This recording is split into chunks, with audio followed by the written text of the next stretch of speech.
یہ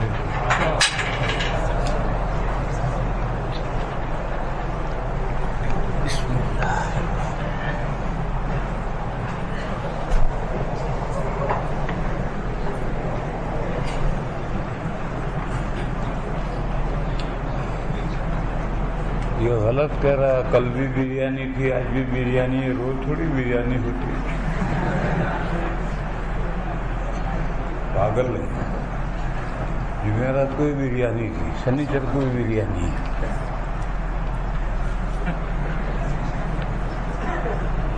لا الہ الا اللہ۔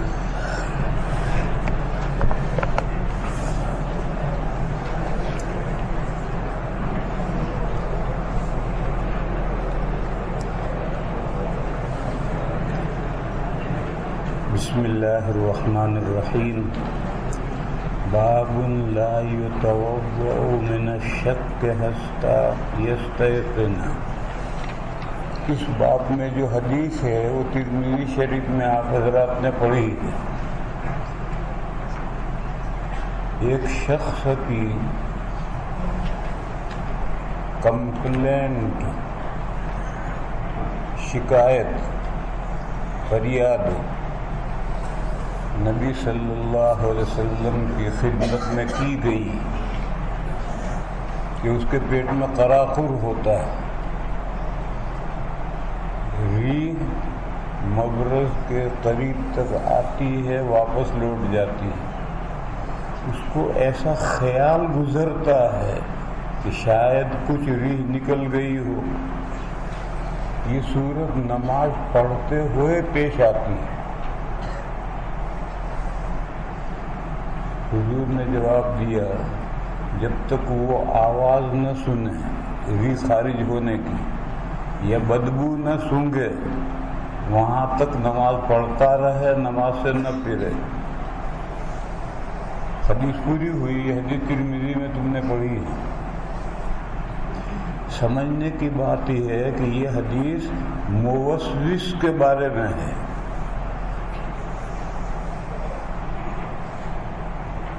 عصر میں وضو کیا تھا، مغرب کی اذان کا وقت آ گیا، عصر کی وضو ہے یا نہیں ہے، شک ہے، اس کے بارے میں یہ حدیث نہیں ہے۔ سمجھنے کی خاص بات یہ ہے، اس صورت کے بارے میں یہ حدیث نہیں ہے۔ ظہر میں وضو کیا تھا، عصر کا وقت آیا، ظہر کا وضو ہے یا نہیں ہے، شک ہے، اس کے بارے میں یہ حدیث نہیں ہے۔ یہ حدیث تو موسوس کے بارے میں ہے، جس کو شک ہوتا ہے کہ شاید کچھ ہوا نکل گئی ہو۔ اس کے لیے مسئلہ یہ ہے کہ جب تک اسے ہوا نکلنے کا یقین نہ ہو جائے۔ یقین کی مختلف صورتیں ہیں، کان سے آواز سن لے ہوا نکلنے، ناک سے بدبو سن لے، یا تھرمامیٹر رکھ رکھا ہے، اسے دیکھتا ہے کہ ہاں ہوا نکلی نہیں نکلی۔ تو جب اسے یقین ہو جائے تب وضو ٹوٹے گا موسوس کا، جس کو یہ وسوسہ آتا ہے کہ شاید کچھ ہوا نکل گئی ہو، اس کے لیے حدیث۔ اور یہ بندہ، اس کے لیے ایک تو فقہ میں قاعدہ ہے، اصول فقہ میں الیقین لا یزول بالشک۔ طالب علم یہ قاعدہ جاری کرتے ہیں کہ ظہر کا وضو بالیقین ہے، عصر کا وضو بالیقین ہے یا نہیں ہے، اس میں شک ہوگا تو الیقین لا یزول بالشک۔ یہ طالب علم قاعدہ جاری کرتے ہیں، میں نہیں کرتا۔ حدیث شریف ہے، دع ما یریبک الی ما لا یریبک، چھوڑ، دع جو چیز تجھے تیرے دل میں کھٹک پیدا کرے۔ راب یریب مجرد سے بھی پڑھ سکتے ہو اور اراب یریب مزید سے بھی پڑھ سکتے ہو۔ دع ما یریبک اور دع ما یریبک، الا ما لا یریبک، جا اس چیز کی طرف جس میں بے کھٹک ہے، کوئی کھٹک نہیں ہے، اس کی طرف جا۔ میں یہ حدیث جاری کرتا ہوں کہ جب اس وضو کے ہونے کا یقین نہیں ہے تو کرو وضو، کیا پریشانی ہے؟ طالب علم عام طور پر وہ فقہی قاعدہ جاری کرتے ہیں، الیقین لا یزول بالشک، میں وہ قاعدہ جاری نہیں کرتا، یہ اس حدیث کے تحت میں لیتا ہوں۔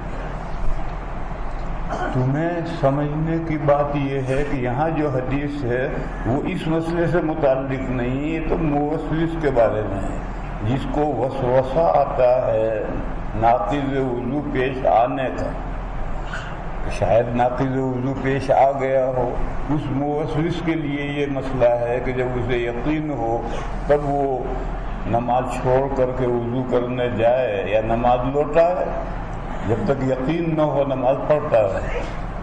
اور ہر موسوس کا یہی علاج ہے۔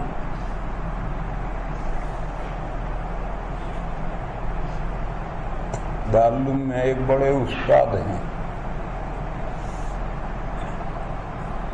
ان کو وسوسے کی بیماری تھی، وہ میرے ساتھ مسجد میں آتے تھے، وہ وضو کرنے بیٹھتے تھے، میں تو گھر سے وضو کر کے جاتا ہوں ہمیشہ۔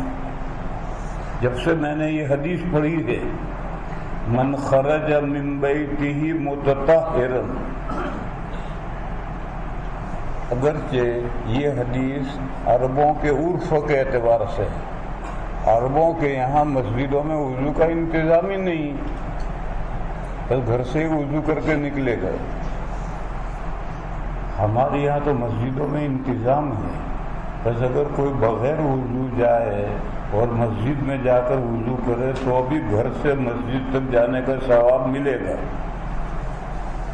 اور حدیث عربوں کے عرف کے اعتبار سے، لیکن جب سے میں نے حدیث پڑھی ہے من خرج من بیتہ متطہرا، اس وقت سے آج تک میں ہمیشہ گھر میں سے ہی وضو کر کے جاتا ہوں۔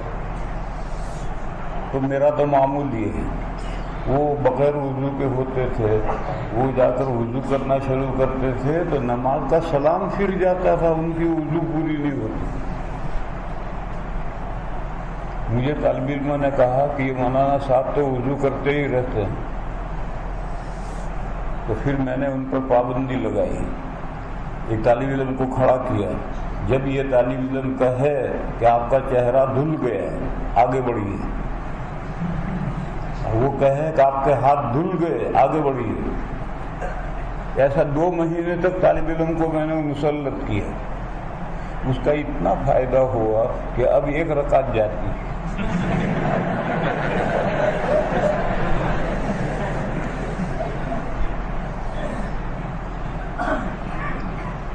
ایک بہت بڑے حضرت تھے تبلیغ جماعت کے، ایک مرتبہ میں مرکز میں گیا تو فجر کے بعد وہ تقریر کر رہے اور سردی کا زمانہ تھا، کمبل اوڑھ رکھا تھا انہوں نے، بار بار اندر ہاتھ لے جاتے تھے، ایسے یوں کر کے دیکھتے تھے۔ تقریر کے دوران میں کئی مرتبہ انہوں نے یہ کیا کہ جب ہم ناشتے پر بیٹھے، میں انہی کا مہمان تھا، جب ناشتے پر بیٹھا تو میں نے کہا حضرت آپ تقریر کے دوران میں بار بار کیا دیکھتے تھے انگلی میں؟ کہنے لگے بھائی مجھے قطرہ آنے لگا ہے، تو میں دیکھ رہا تھا کہ قطرہ تو نہیں آیا۔ میں نے کہا آپ نے 2.5 گھنٹے تقریر کی اور 10 مرتبہ آپ نے دیکھا، آپ نے کوئی تری محسوس کی؟ کہنے لگے نہیں۔ میں نے کہا پھر آپ کو وسوسہ ہے قطرہ آنے کا، اور اگر اس وسوسے میں رہو گے تو آگے قطرہ آنے لگے گا۔ آپ کا علاج یہ ہے کہ نماز سے 1 گھنٹہ پہلے پیشاب کرو، نماز سے متصل پیشاب مت کرو، اور کپڑے الگ رکھو، پھر جب نماز کا وقت آئے تو پیشاب کیے بغیر پانی سے استنجا کر کے وہ پاجامہ جس میں نماز پڑھنی ہے وہ پہن کر نماز پڑھ لو، پھر نماز کے بعد وہ کپڑا وہ پاجامہ بدل دو، دوسرا پاجامہ پہن دو، اور خیال ہی مت کرو کہ مجھے وہ قطرہ آتا ہے۔ یہ میں سمجھا کر چلا آیا۔ 2 مہینے کے بعد ان کا خط آیا، جزاک اللہ، تو نے میرا علاج کر دیا، میرے ذہن سے بات نکل گئی، مجھے خطرہ آتا ہے، یہ بات نکل گئی۔ یہ وسوسہ ایسی بیماری ہے، اس کو پالو گے تو بڑھے گا، اور کہاں تک جائے گا کچھ پتہ نہیں۔ اس لیے یہ علاج ہے موسوس کا۔ باب لا يتوضأ من الشك حتى يستيقن وبه قال حدثنا علي قال حدثنا سفيان قال حدثنا الزهري عن سعيد بن المسيب وعن عباد بن تميم عن عمه أنه عباد بن تمیم کے چچا ہیں عبداللہ بن زید، اس نام کے 2 صحابی ہیں، ایک کے دادا کا نام عاصم ہے، وہ یہ ہیں، یہ وضو والے عبداللہ ابن زید کہلاتے ہیں، اور ایک کے دادا کا نام عبد ربی ہے، وہ اذان والے عبداللہ ابن زید ہیں۔ تو یہ جو عباد ابن تمیم کے چچا ہیں وہ عبداللہ ابن زید ابن عاصم ہیں، یہ وضو والے عبداللہ۔ وَأَنْ واو اس لیے بڑھایا کہ امام زہری حدیث 2 اساتذہ سے روایت کرتے ہیں۔ وَأَنْ عَبَّادِ بْنِ تَمِيمٍ عَنْ عَمِّهِ أَنَّهُ شَكَا، شوقیہ دونوں پڑھ سکتے ہو، أَنَّهُ شَكَا إِلَى رَسُولِ اللَّهِ صلی اللہ علیہ وسلم الرَّجُلَ، اگر شکا پڑھو گے تو الرجل آئے گا، یعنی حضرت عبداللہ نے ایک آدمی کی کمپلینٹ کی کہ اس آدمی کو یہ وسوسے کی بیماری ہے،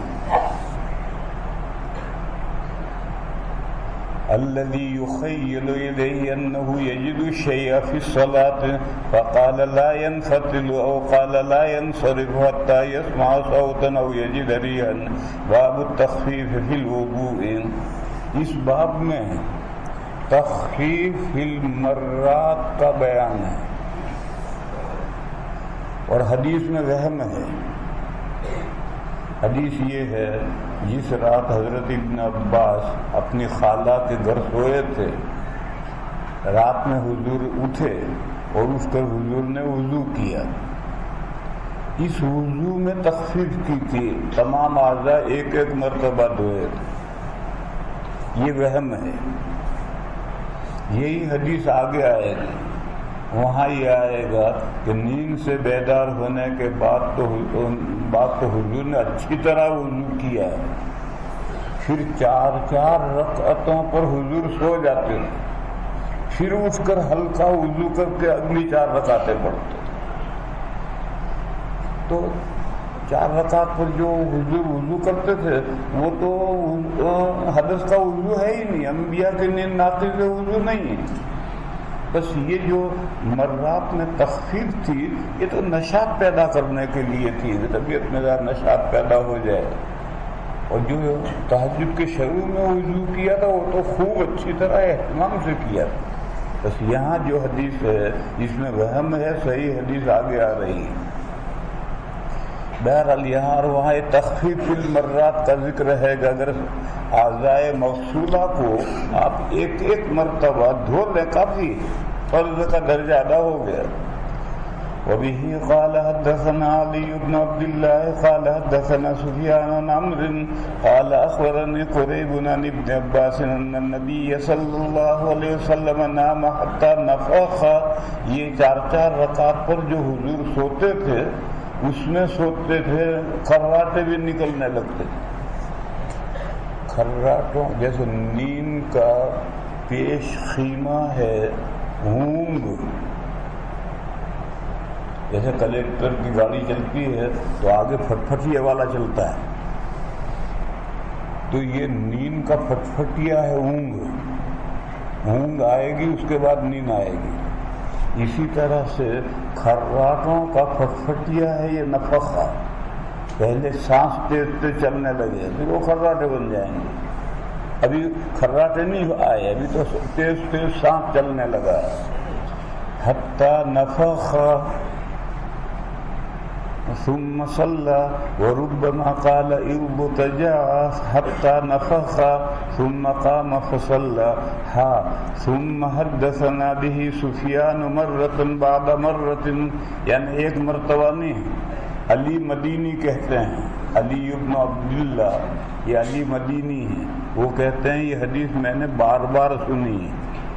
عن عمرو عن قریب عن ابن عباس قال بت عند خالتي ميمونة ليلة فقال النبي صلى الله عليه وسلم من الليل فلما كان في بعض الليل قام رسول الله، بعض الليل رات کا کچھ حصہ گزر گیا تب حضور اٹھے، قام رسول اللہ صلی اللہ علیہ وسلم فتوضا من شن معلق، شن کے معنی ہے پرانا چمڑے کا مشکیزہ، اس میں پانی بھر کر کے کھوٹی پہ لٹکا رکھا تھا، اس میں سے پانی لے کر حضور نے وضو کیا۔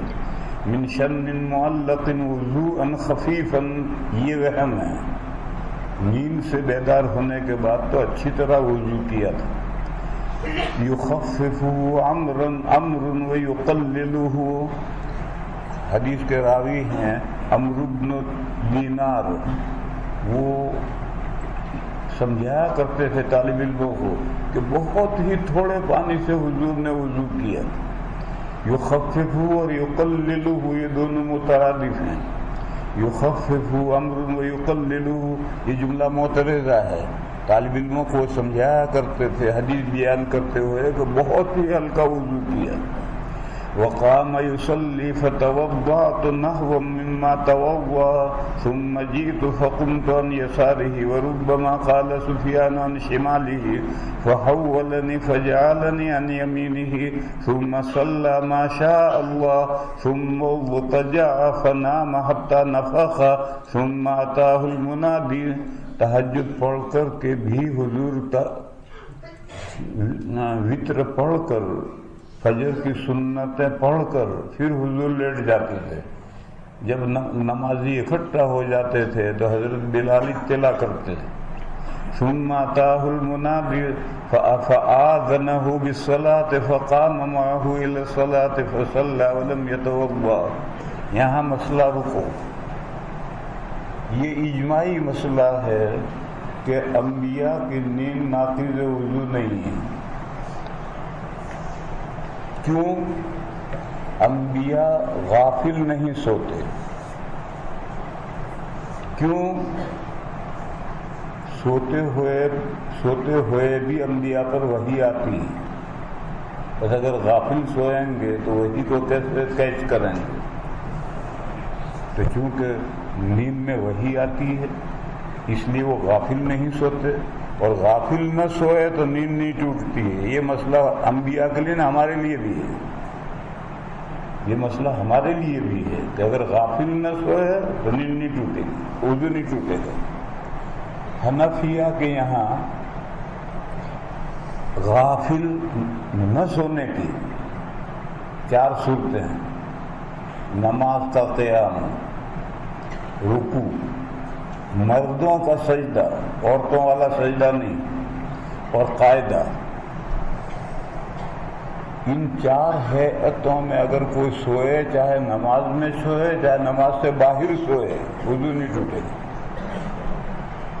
حضرت امام شافعی علیہ الرحمہ نے اس میں تھوڑا اضافہ کیا، متمکنن مقعدہ، تشریف جما کر بیٹھا ہے، ادھر ادھر ٹیک نہیں لگا رکھی، اور اس حال میں سوئے تو اب وضو نہیں ٹوٹے گا۔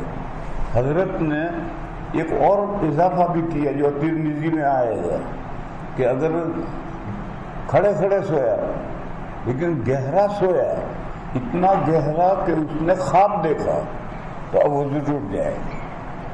یہ حضرت کی رائے ہیں۔ حنفیہ کے ہیں یہ 4 حالتیں، ان 4 حالتوں میں چاہے ہلکا سوئے چاہے گہرا سوئے وضو نہیں ٹوٹے گا۔ کھڑے کھڑے گہرا کیسے سوئے گا؟ یہ سوتا ہے۔ میرے استاد تھے چھوٹے میاں صاحب، میاں اختر حسین صاحب قدس سرہ، میں نے ان سے ہدایہ اولین پڑھی، تو شروع کے 2 گھنٹے پڑھاتے تھے ہدایہ اولین، اور گرمیوں میں راتیں چھوٹی ہو جاتی ہیں، طالب علموں کو پہلے دوسرے گھنٹے میں نیند بھی آتی ہے، تو حضرت کے یہاں قاعدہ یہ تھا، کوئی سوتا تھا اسے کھڑا کر کھڑے ہو جاؤ. اب اسے پورے 2 گھنٹے کتاب لے کر کھڑے کھڑے سننا، بیٹھ نہیں سکتا. یہ سزا تھی اس کے. جو بھی سو رہا ہے کھڑا ہو جاؤ. اب وہ کتاب لے کر کھڑا ہے، 2 گھنٹے تک کھڑا ہی ہے، اسی طرح سے پڑھنا ہے اسے. ایک دن ایک کو کھڑا کر دیا، کچھ وقت کے بعد میں دھڑ دے کر کتاب گری. تو حضرت نے پوچھا کیا ہو؟ کہنے لگا حضرت کھڑا کھڑا بھی سو رہا ہے. تو فرمایا بیٹھ جا، کہنا کوئی علاج نہیں. تو گہرا سوتا ہے کھڑے کھڑے.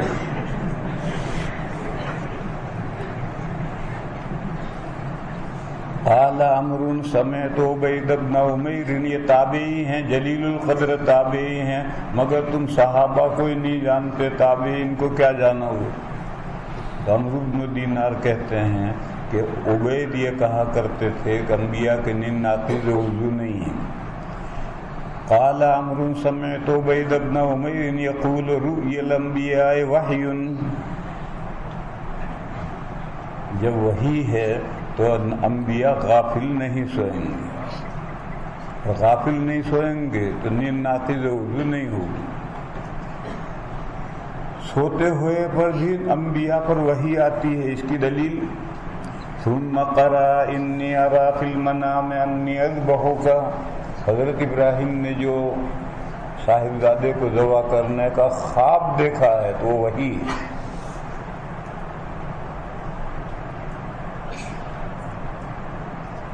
معلوم ہے نا انبیاء پر خواب میں وحی، سوتے ہوئے وحی آتی ہے.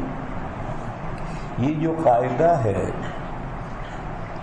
اس پر کتاب کے شروع میں حضرت شاہ ولی اللہ صاحب علیہ الرحمہ کے ابواب و تراجم لگے ہوئے ہیں.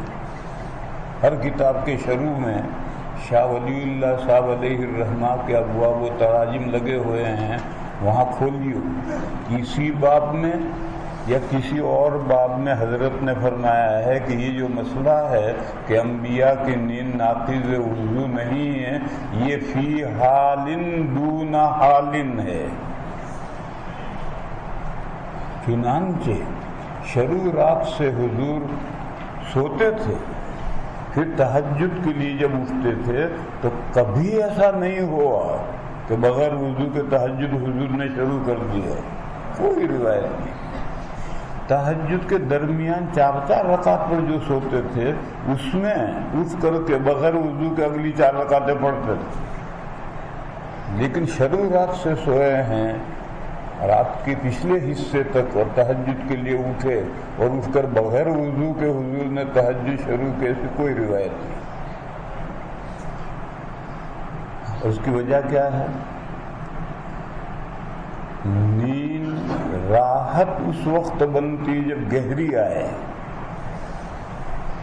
اگر گہری نیند نہ آئے تو پھر طبیعت تھکن دور ہی نہیں ہوتی.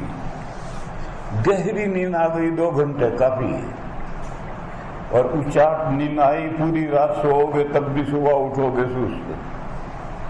وجعل النوم سباتا، اللہ نے نیند کو آرام بنایا، انقطاع اعمال کا وقت بنایا.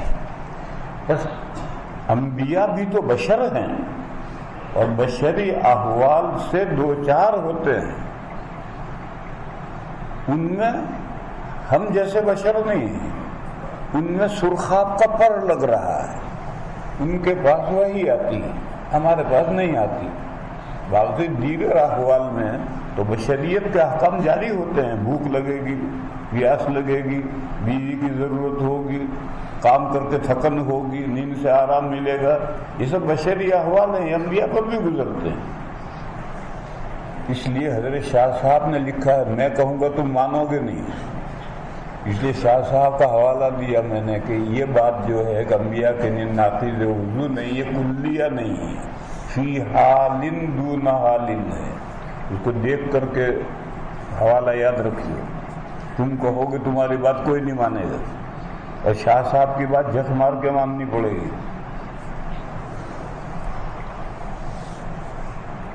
باب اسباغ الوضوء، حدیث میں وضو کامل کرنے کی فضیلت آئی ہے. ترمذی میں حدیث یہاں نہیں ہے. اسبغ الوضوء یہ حدیث ترمذی میں ہے. اس بات کا کیا مطلب ہے؟ لفظی ترجمہ تو ہے کامل کرنا. درع سابغ پورا کرتا،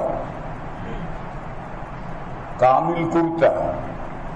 تو لفظی معنی تو یہ ہے، لیکن وضو کامل کرنے کا مطلب کیا ہے؟ حضرت ابن عمر رضی اللہ تعالی عنہما نے فرمایا اعضاء کو کلین کرو. تنظیف مراد ہے، اعضاء گندے نہیں رہنے چاہیے، صاف ستھرے کر دو. یہ حضرت ابن عمر نے اس بات کا مطلب بیان کیا ہے.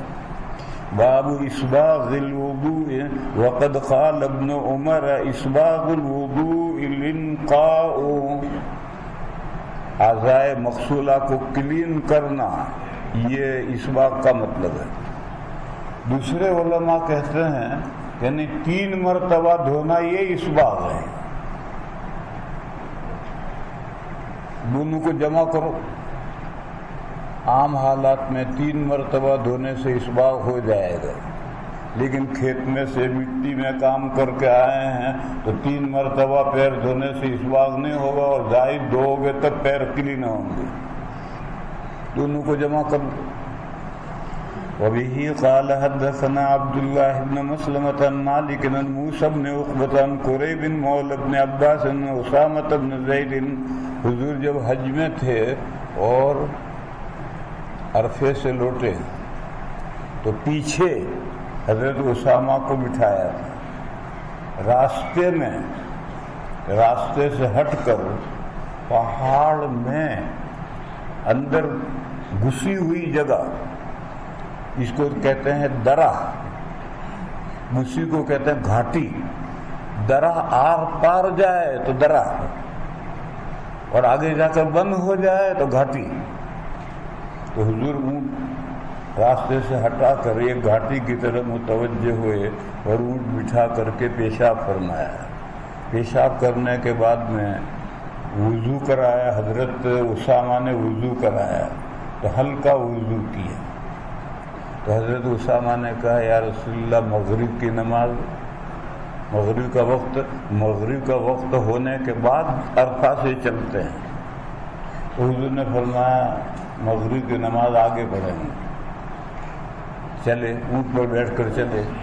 مزدلفہ میں پہنچ کر پھر حضور نے بہت کامل وضو کیا اور پھر وہاں مغرب اور عشاء پڑھائی. انه سمعه يقول دفع رسول الله صلی اللہ علیہ وسلم. دفع کے معنی لوٹے. من عرفۃ حتى اذا كان بالشعب نزل فبال ثم توضا ولم يسبغ الوضوء. یہ کامل نہیں کیا.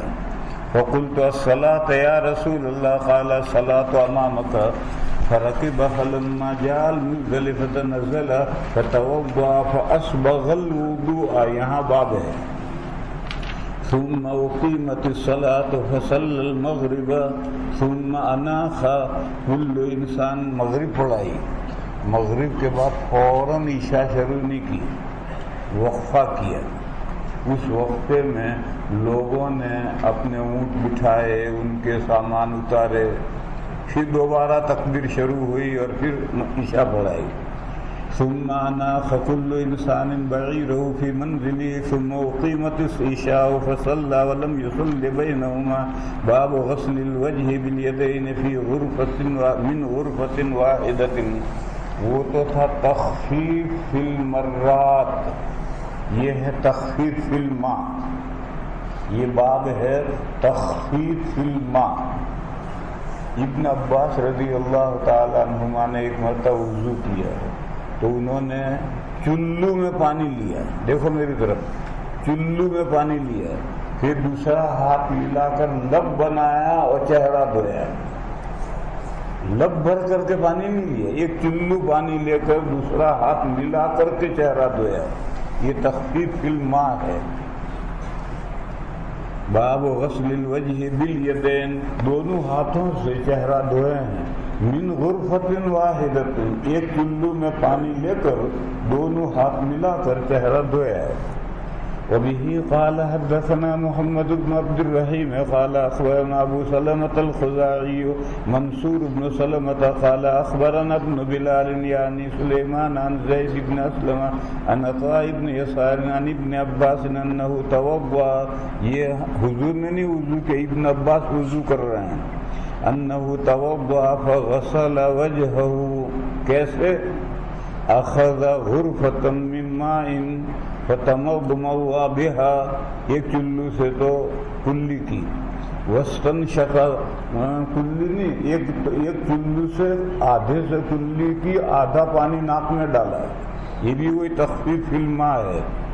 فتمضمض بها واستنشق، یہ بھی ایک مرتبہ، مرتن واحدتن، چلو لیا، آدھا منہ میں آدھا ناک میں، ثم اخذ غرفة من ماء فجعل بها هكذا، استاد نے طالب علموں کو بتایا کہ ایک چلو پانی لے کر اس کے ساتھ دوسرا ہاتھ ملایا، اضافها الى يده الاخرى وغسل بها وجهه، ثم اخذ غرفة من ماء فغسل بها يده اليمنى، ایک چلو میں ہاتھ دھویا، ثم اخذ غرفة من ماء فغسل بها يده اليسرى ثم مسح برأسه،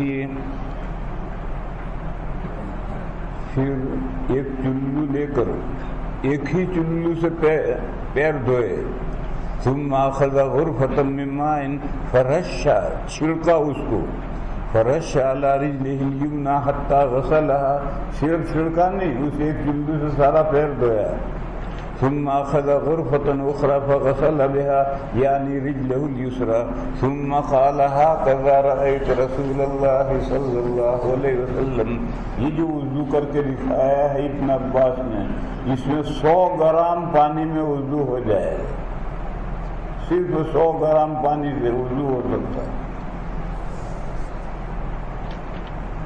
آپ نہیں کر سکتے، کیوں؟ ہم بہت زیادہ پانی استعمال کرنے کے عادی ہیں، تھوڑے پانی سے وضو کیسے کرنا ہے ہم نہیں کر سکتے۔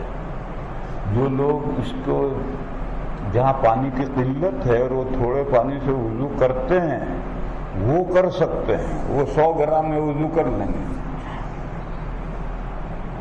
باب التسمیۃ علی کل حال وعند الوقاع،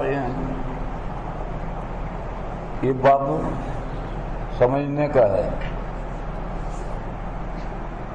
وضو کے شروع میں تسمیہ ہے، کئی روایتیں ہیں مگر کوئی روایت بخاری شریف میں لانے کے قابل نہیں۔ ترمذی شریف میں امام احمد علیہ الرحمہ کا تم قول پڑھو گے کہ اس باب میں کوئی روایت صحیح نہیں، تسمیہ علی الوضو کی کوئی روایت صحیح نہیں، اس لیے وہ روایت تو لا نہیں سکتے۔ اب حضرت کیا کریں گے؟ ایک امر کلی ذکر کریں گے، پھر اس امر کلی کی ایک جزئی ذکر کریں گے، اس جزئی کو دلیل سے ثابت کریں گے، اور جب کلی کی ایک جزئی دلیل سے ثابت ہو گئی تو اب امر کلی ثابت ہو گیا۔ اب جو مسئلہ زیر بحث ہے وہ امر کلی کی دوسری جزئی، تو اب تسمیہ وضو پر چلا گیا۔ امر کلی ہے ہر حال میں بسم اللہ پڑھنی چاہیے، یہ امر کلی حاجی بہلول کے پجامے جتنا کلی کر دیا، ایسا نہیں ہے۔ وہ حدیث کل امر ذی بالن، یہ ذی بالن والی قید تو رہے گی، حاجی بہلول جتنا پجامہ چوڑا مت کر دو۔ تو امر کلی ہے ہر اہم کام پر بسم اللہ پڑھنی چاہیے، اس امر کلی کی ایک جزئی ہے، جب بیوی سے مقاربت کرے اس وقت بھی بسم اللہ پڑھے، اس کی حدیث ہے۔ جب بیوی سے مخالفت کرے، اس کی حدیث اعلیٰ درجے کی صحیح ہے، بخاری میں لانے کے قابل ہے، اب اس جزیے کو ثابت کرے گا، اور یہ جزیہ اس کلی کا ایک فرد ہے، بس کلی ثابت ہوگی، اور اس کلی کا فرد ہے تسمیہ علی الوضو، بس وہ بھی ثابت ہو جائے. یا پھر تقریر دوسری کرو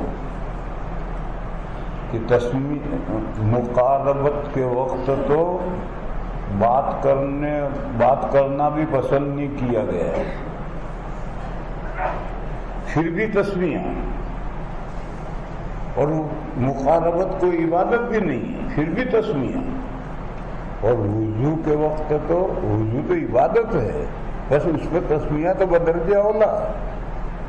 یوں تقریر کر لو، پہلی تقریر کرو گے تو باب سمجھ میں آئے گا. باب میں پہلے ایک امر کلی ہے، پھر سمجھ کلی کی جزئی ہے، اور زیر بحث مسئلہ ہے تسمیہ علی الوضو، وہ ہے ہی نہیں، اور اسی کو ثابت کرنا.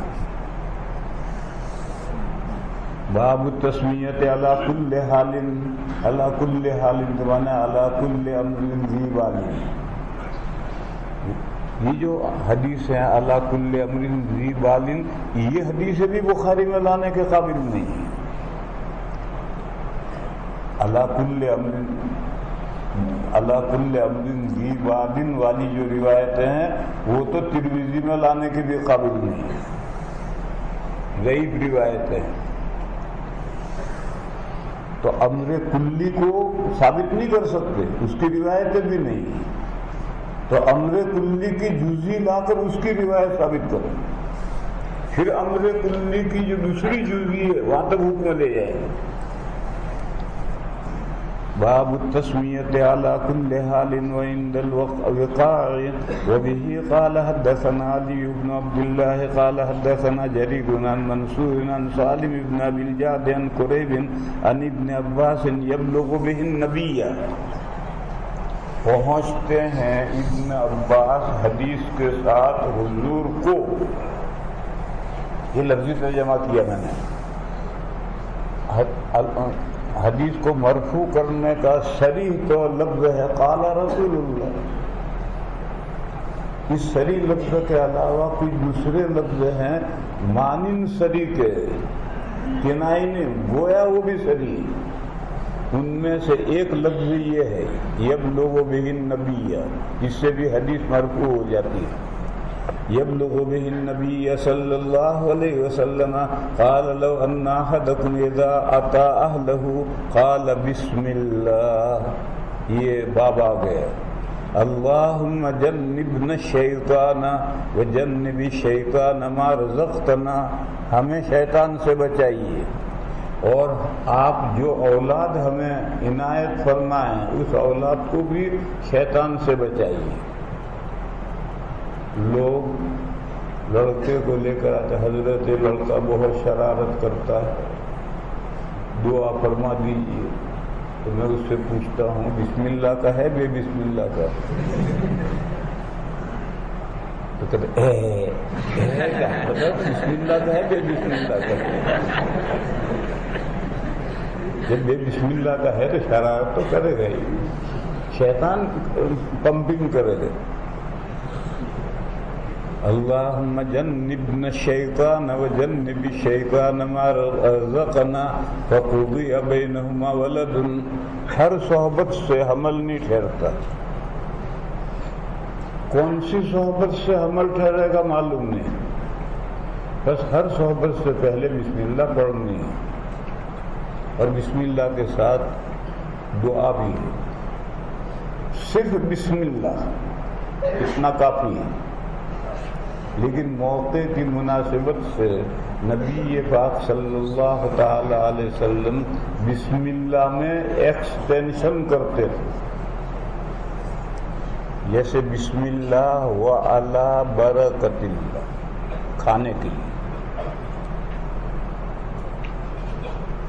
عام روایتوں میں یہی ہے سم اللہ وکل، اللہ کا نام لو اور کھاؤ، والا برکت اللہ نہیں ہے. یہ بہت کنارے پر کباڑ خانے میں کوئی روایت پڑی ہوئی تھی جس کو مولانا مفتی امین صاحب آداب اذان و اقامت میں ڈھونڈ لائے ہیں. ان کی کتاب ہے آداب اذان و اقامت، اس میں وہ روایت لائے ہیں، پتہ نہیں کون سی کتاب تھی. اس میں ایک روایت میں ہے بسم اللہ وعلی برکت اللہ. اللہ برکت اللہ کا اضافہ عام روایت میں نہیں ہے. ایک روایت میں ہے، وہ بھی بہت دور دراز کی کسی کتاب کی روایت لائے ہیں. وہ جانور ذبح کرو تو بسم اللہ اللہ اکبر،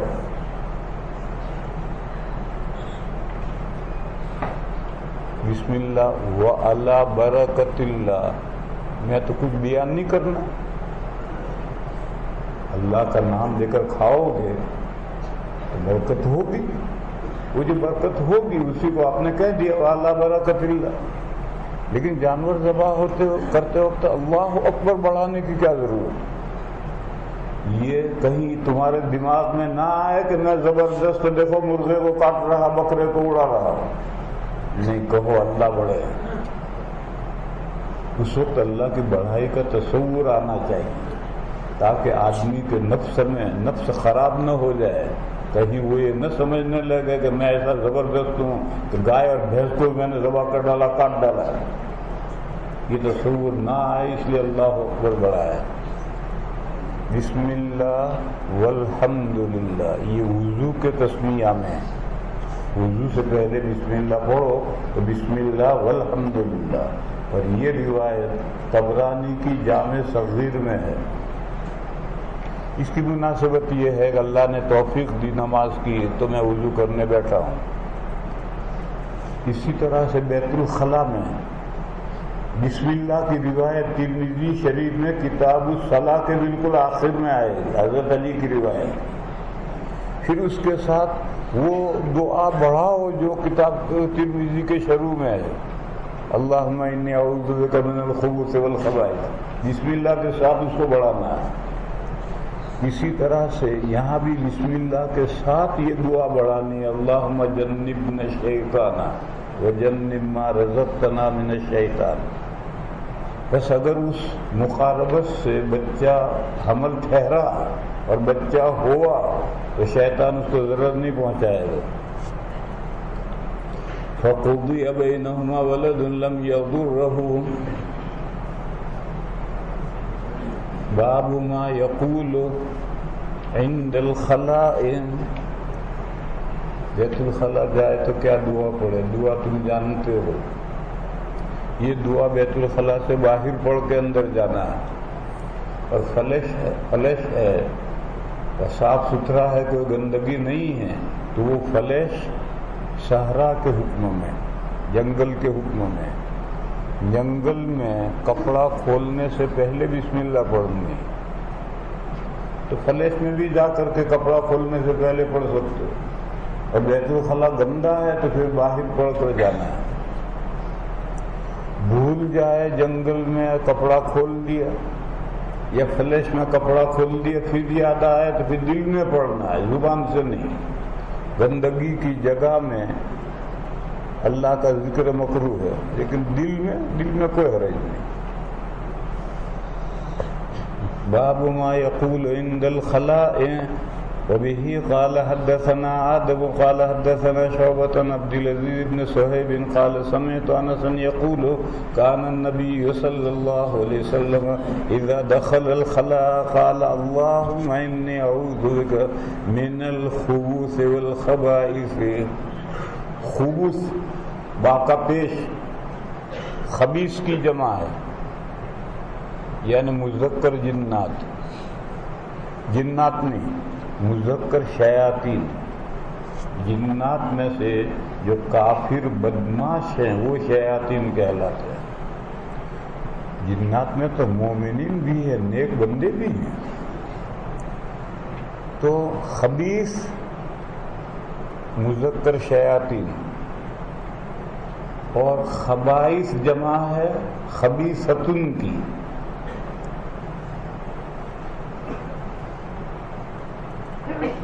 جنات کی، شیاطین کی خبیث عورتیں. اور اگر با پر آپ پیش جزم پڑھیں من الخبث، خبث کے معنی گندگی، پھر خبائث میں جنات کی شریر عورتیں اور ان کے مرد تابع، عام طور پر مذکر کے تابع مؤنث ہوتا ہے، ان کبھی کبھی الٹا بھی کر دیتے ہیں۔ اگر خوب سے پڑھے تو، اور خبوث پڑھیں تو پھر مذکر اس میں آ جائیں گے۔ یہاں ایک سوال ہے طالب علموں کی جک کہ حضور تو معصوم تھے، شیاطین سے محفوظ تھے، خود حضور نے فرمایا تھا کہ میرا شیطان مجھ پر بھی شیاطین کی اتھارٹی نے مجھ پر بھی شیطان مسلط کیا ہے، مگر فَأَسْلَمُ میں اس کے زہر سے محفوظ رہتا ہوں۔ اسلمہ غلط ہے کہ وہ مسلمان ہو گیا ہے، یہ غلط ہے۔ فَأَسْلَمُ مضارع واحد متکلم، میں اس کے ضرر سے محفوظ رہتا ہوں۔ شیاطین کی اتھارٹی نے تو مجھ پر بھی شیطان مسلط کیا ہے، مگر اللہ میری مدد کرتے ہیں، میں اس کے ضرر سے محفوظ رہتا ہوں۔ پھر حضور کو دعا پڑھنے کی کیا ضرورت ہے؟ یہ طالب علم کا سوال ہے، سوال نہیں جھک ہے۔ جواب ہمیشہ کے لیے یاد کر لو، نبی کے فعل میں ایک پہلو امت کی تعلیم کا بھی ہوتا ہے، نبی کے فعل میں ایک پہلو امت کی تعلیم کا بھی ہوتا ہے، لہذا یہ سوال ختم۔ اور اسی وجہ سے نبی ایسا کام بھی گاہ بگاہ زندگی میں ایک آدھ مرتبہ کرتا ہے جو مکروہ ہے۔ یہ کھڑے ہو کر پیشاب کرنا مکروہ ہے، اور حضور نے زندگی میں ایک مرتبہ کھڑے ہو کر پیشاب کیا ہے۔ کیوں؟ تشریح مقصود ہے، مسئلے کی وضاحت مقصود ہے، اور جب تشریح ہے تو حضور نے جو ایک مرتبہ کھڑے ہو کر پیشاب کیا ہے تو مکروہ نہیں کہیں گے اسے، تو تشریح کے پیش نظر کیا ہے۔ بہرحال حضور کے افعال میں امت کی تعلیم کا پہلو ہوتا ہے، یہ بات ذہن میں رکھ لو تو کہیں بھی اشکال پیش نہیں آیا۔ تابعہ ابن عرعرۃ عن شعبۃ، اس میں ایک بحث ہے، دیکھو حدیث میں اذا دخل الخلاء،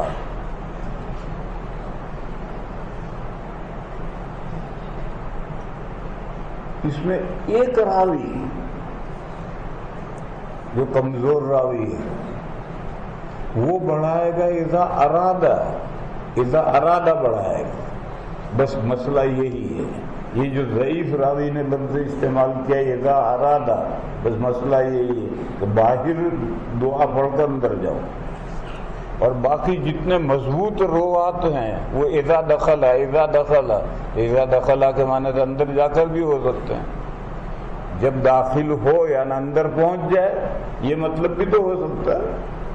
لیکن ایک راوی آ رہا ہے سعید بن زید، حماد بن زید کے بھائی ہیں۔ حماد بن زید تو بہت مضبوط راوی ہے، اور یہ سعید بن زید ضعیف راوی، کہتے ہیں کہ یہ ابدال میں سے تھے، اور کہتے ہیں کہ ابدال کی اولاد نہیں ہوتی، اور کہتے ہیں کہ انہوں نے 70 نکاح کیے تھے تاکہ اولاد ہو، وہ نہیں ہوئی۔ یہ سب کہتے ہیں، یقولون۔ یہ راوی ہلکا راوی ہے، مگر اس نے اذا ارادہ لفظ کہا ہے، اسی پر مسئلے کا سارا مدار ہے۔ یہیں سے سمجھ لو کہ سند کے ذوق کے لیے لازم نہیں ہے کہ متن غلط ہو، کبھی سند ضعیف ہوتی، متن صحیح ہوتا ہے۔ کون کون راوی اس حدیث کو کن لفظوں سے روایت کرتے ہیں؟ تابعہ ابن عرعرۃ عن شعبۃ، تابعہ کی ضمیر کہاں لوٹائیں؟ اوپر دیکھو شعبہ کے شاگرد کون ہیں؟ آدم، ان کی طرف لوٹا دو. تابعہ ابن عرعرۃ عن شعبۃ وقال غندر عن شعبۃ اذا اتى الخلاء، یہ بھی فیصلہ کن لفظ نہیں. وقال موسى عن حماد اذا دخل. وقال سعید بن زید حدثنا عبد العزیز اذا اراد ان يدخل. باب وضع الماء عند الخلاء. اس باب میں مسئلہ یہ ہے کہ چھوٹے بڑے استنجے میں آپ پانی استعمال کر سکتے ہیں. ایک مسئلہ ہے کہ محترم چیز سے چھوٹا بڑا استنجا نہیں کرنا چاہیے. کھانے پینے کی چیز،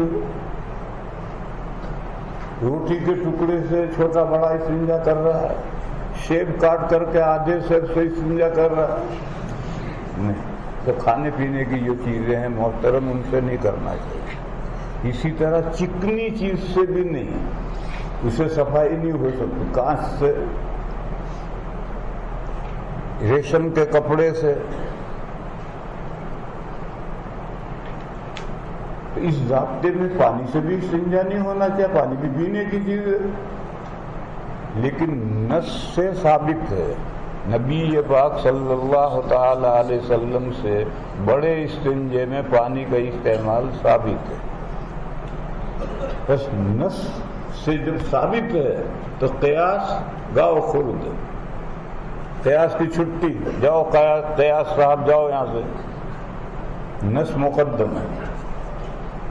حضور کے زمانے میں عام طور پر چھوٹا اور بڑے دونوں استنجے مٹی کے پتھر سے، مٹی کے ڈھیلے سے کیے جاتے ہیں. مگر اس وقت بھی نبی پاک صلی اللہ تعالی علیہ وسلم بڑے استنجے میں پانی استعمال کرتے تھے.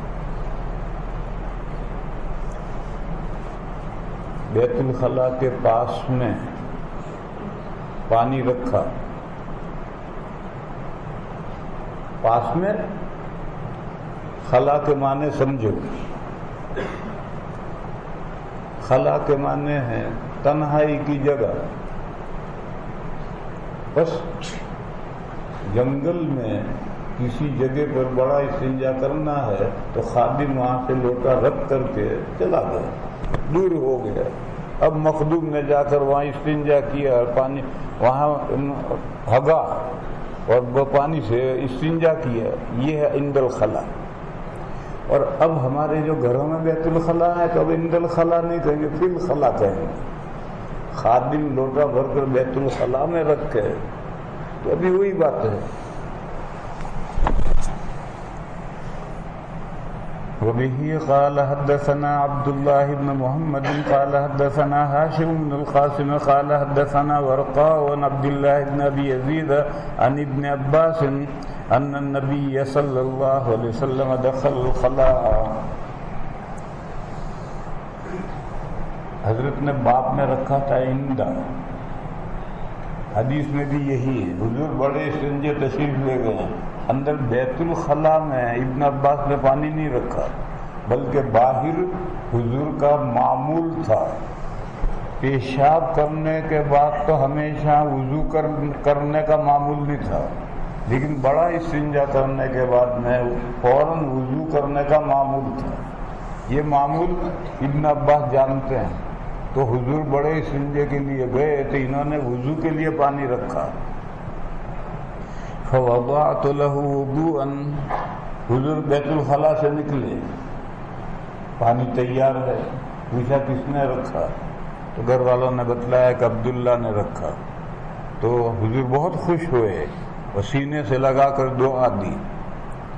قال من وضع هذا فأخبر فقال اللهم فقهه في الدين. باب لا تستقبل القبلة بغائط أو بول إلا عند البناء جدار أو نحوه. یہ وہ معرکۃ العرا مسئلہ ہے جو تم ترمذی میں پڑھ چکے ہو. پہلے فقہا کے مذاہب جان لو. حنفیہ کے یہاں 4 قول ہیں، ان میں سے مفتابی قول یہ ہے کہ استقبال استدبار دونوں مطلقاً یعنی صحرا میں بھی اور بنیان میں بھی مکروہ تحریمی ہے. مکروہ تحریمی یعنی حرام، مگر قرآن سے جو ممانع ثابت ہو اس کے لیے حرام لفظ استعمال کرتے ہیں، اور حدیث سے جو اعلیٰ درجے کی صحیح حدیث سے جو ممانع ثابت ہوگی اس کے لیے مکروہ تحریمی لفظ استعمال کرتے ہیں. جیسے فرض اور واجب، لیکن عمل کے اعتبار سے فرض اور واجب یکساں ہیں، اسی طرح سے بچنے کے اعتبار سے حرام اور مکروہ تحریمی یکساں ہیں. تو حنفیہ کا مفتہ بھی قول یہ ہے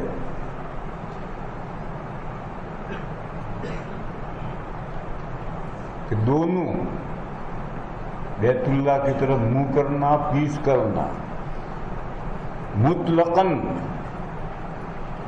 بنیان میں بھی اور صحرا میں بھی، مطلقاً کا مطلب مکروہ تحریمی ہے. دوسرا قول مکروہ تنزیہی کا ہے، اس میں فتویٰ نہیں ہے. تیسرا قول یہ ہے کہ استدبار مطلقاً جائز، استقبال ناجائز. یہ اقوال میں بے ضرورت بیان کر رہا ہے. اصل تو جو مذہب کا مفتہ بھی قول ہے بس اس کا جاننا، اسی پر عمل کرنا، لیکن یہ قول جو بیان کر رہا وہ کسی مصلحت سے بیان کر رہا. تیسرا قول یہ ہے کہ پیچھ کر سکتے ہو، کیونکہ پیچھ کرنے کی صورت میں جو ناپاکی جائے گی وہ زمین کی طرف جائے گی. منہ نہیں کر سکتے کیونکہ اس میں پیڑ ناپاکی سامنے جائے گا. بہرحال حنفیہ کا اصل قول یہ ہے. حضرت امام شافعی اور حضرت امام مالک رحمہم اللہ کے نزدیک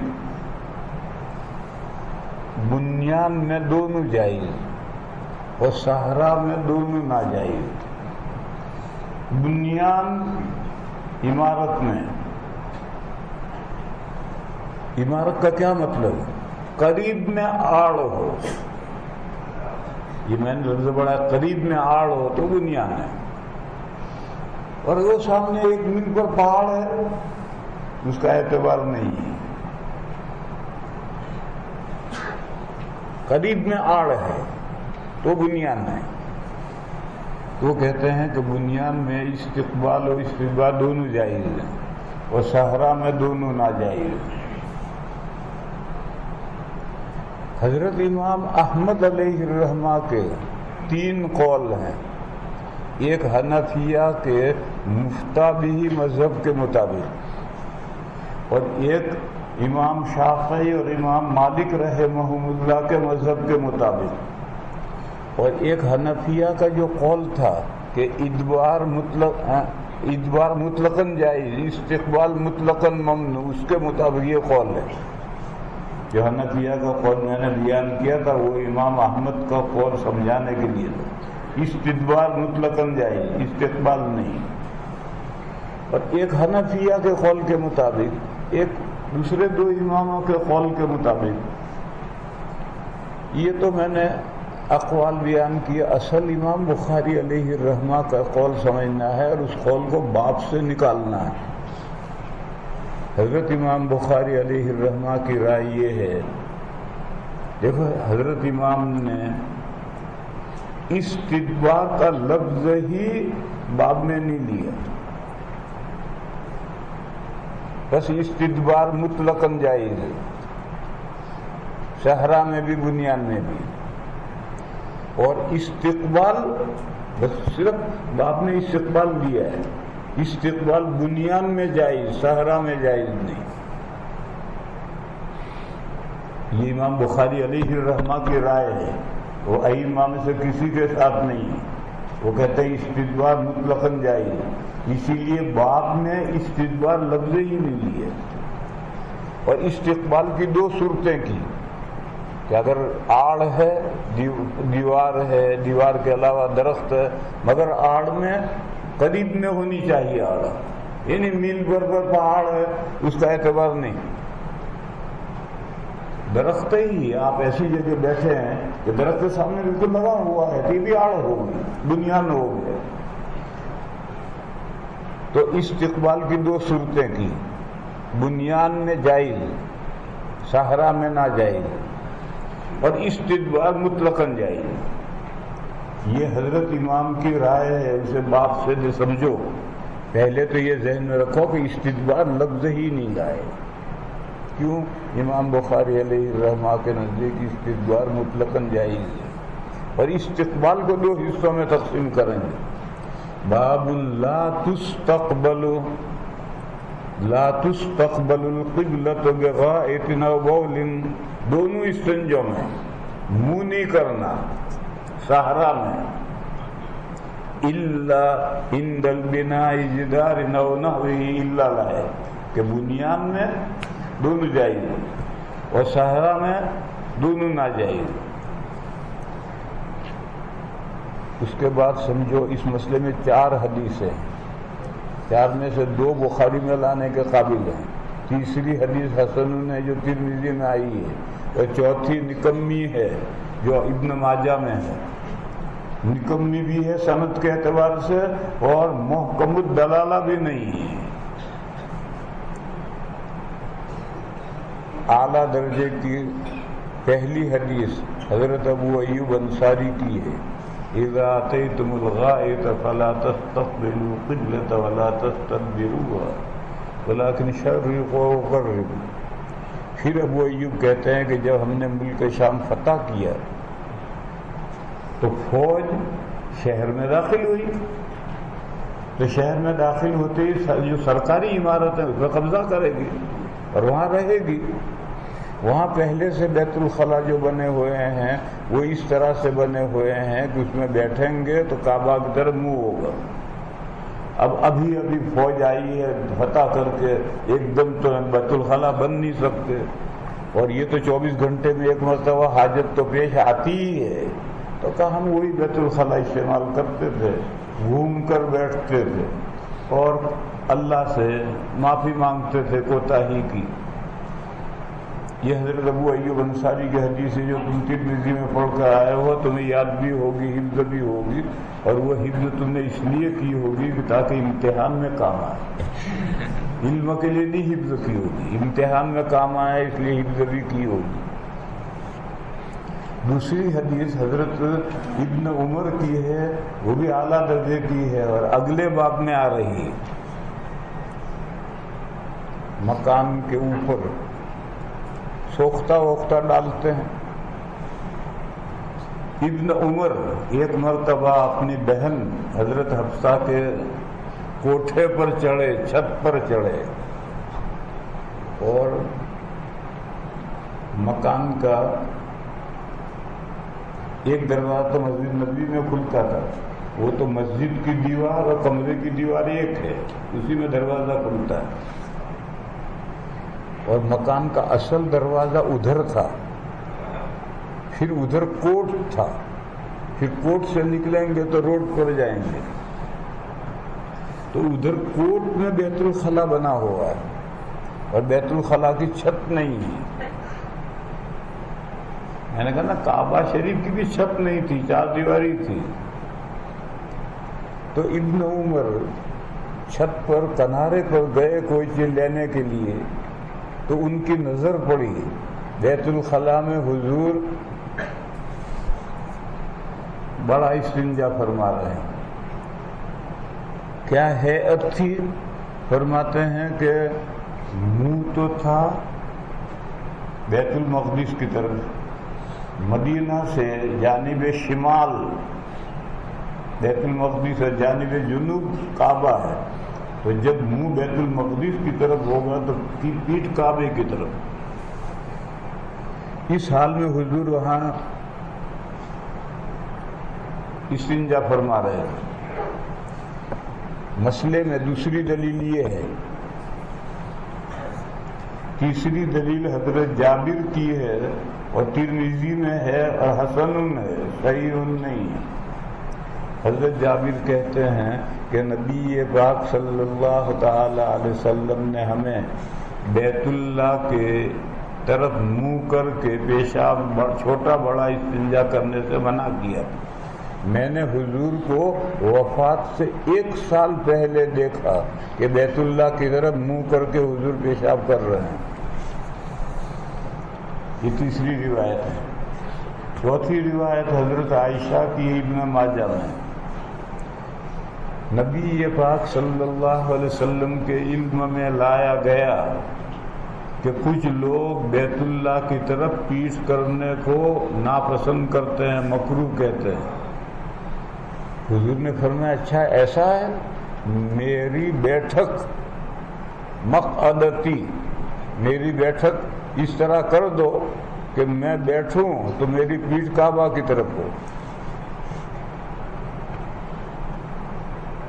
یعنی بیت الخلاء میں قدمچے اس طرح سے بنا لو کہ میں بڑا استنجا کرنے بیٹھوں تو میری پیٹھ کعبہ کی طرف ہو.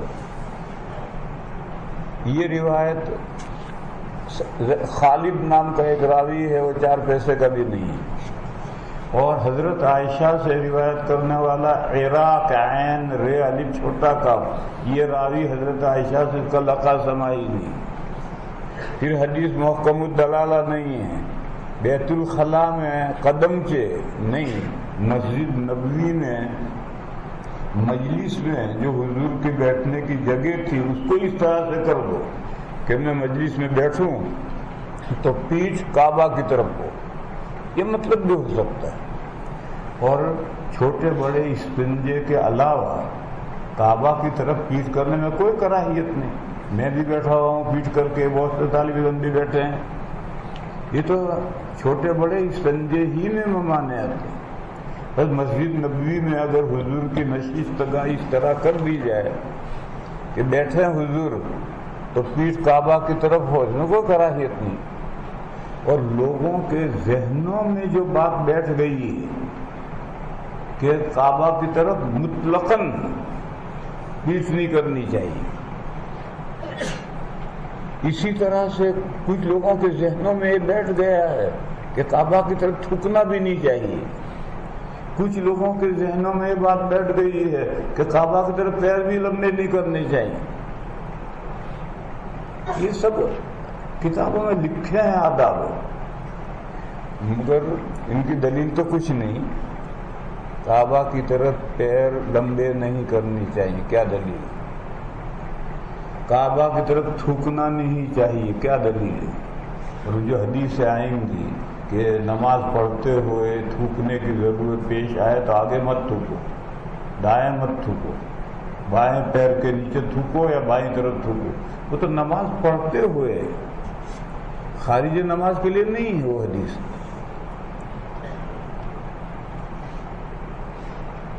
بس سب چھوٹے بڑے استنجے کے علاوہ بھی بیت اللہ کی طرف پیٹھ نہیں کرنی چاہیے، یہ صحیح نہیں. اسی طرح سے کچھ لوگوں کے دماغوں میں بیٹھ گیا ہے کہ اذان ہو جائے تو ہر کام روک دو، نماز پڑھ رہے ہو بھی توڑ دو. یہ کیا بات ہوئی؟ آپ دیکھتے ہیں عصر کی اذان ہوتی ہے، تمام سبق جاری رہتے ہیں. ہاں دنیا کی لغویات میں ہو تو باتیں بند کرو اور اذان کا جواب دو. لیکن اگر کوئی تلاوت کر رہا ہے، سبق پڑھ رہا ہے تو اذان کے لیے اس کو تھوڑے روکے گا. بہت سی باتیں ذہنوں میں بیٹھی رہتی ہیں. تو حدیث کا محمل مقعدتی سے مسجد نبوی میں بیٹھنے کی جگہ ہے، بیت الخلاء کے قدمچے نہیں ہیں.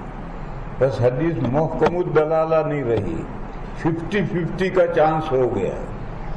50% قدمچے، 50% نشستگاہ. اور راوی 2 گڑبڑ ہیں، ایک تو خالد ضعیف راوی ہے اور عراق کا سما نہیں حضرت عائشہ. لہذا اس روایت کو تو ایک طرف کرو. مسئلے کا مدار ان 3 روایتوں پر ہے.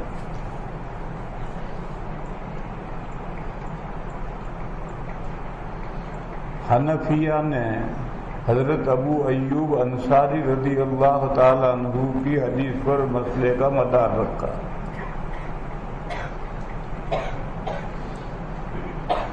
اس لیے کہ حنفیہ کے 2 اصول ہیں. ہر امام کے اپنے اصول ہوتے ہیں. اجتہاد میں امام اپنے اصولوں کو پیش نظر رکھتا ہے. حنفیہ کے دو اصول ہیں. ایک اصل یہ ہے کہ قول اور فعل میں تعارض ہو جائے تو قول کو ترجیح دی جاتی ہے. ایک روایت قولی ہے، ایک روایت فعلی ہے. ان میں تعارض ہو جائے تو قولی روایت کو ترجیح دیں گے، فعلی روایت کو نہیں لیں گے، اس کو توجیہ کریں گے، تعویل کریں گے.